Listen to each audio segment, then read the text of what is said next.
सर्वात प्रथम या मंडळाला 50 वर्ष पूर्ण उत्सवाला आणि आम्ही पाऊलपूजन या पाद्यपूजन करत नाही.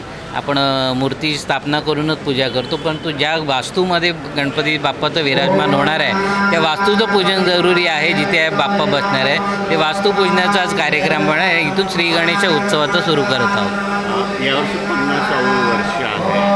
कशा प्रकारची तयारी असणार? लोकांमध्ये उत्सुकता सुद्धा आहे गणेश भक्तांमध्ये सुद्धा. दरवर्षी सह्याद्री काहीतरी वेगळे पण जपण्याचा प्रयत्न करत असते. 50 वर्ष पूर्ण होत आहेत त्या निमित्ताने कार्यकर्त्यांमध्ये खूप उत्साह आहे आणि कार्यकर्ते एवढ्या जोशमध्ये की काहीतरी नाविन्यपूर्ण व्हावं, लोकांना येणाऱ्यांना सेवा मिळावी, चांगलं दर्शन व्हावं, या सगळे जास्तीत जास्त जो काय प्रयत्न करता येईल ती मंडळ करत आहे. उत्सुकता आहे. नेमकं वेगवेगळे दरवर्षीचे देखावे आणि यावर्षीचे देखावे. दरवर्षीचे देखावे आहेत ते मंदिर महल वगैरे असतातच. आपल्या अख्ख्या महाराष्ट्रामध्ये असे देखावे सगळेजण मंडळं उभे करत असतात.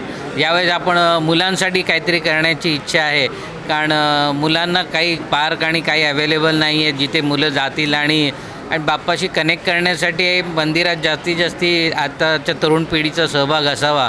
त्या अनुषंगाने आम्ही यावर्षी मुलांसाठी आणि तारुण्यासाठी जे काय देखाव उभा करता येईल त्याचा प्रयत्न करणार आहोत.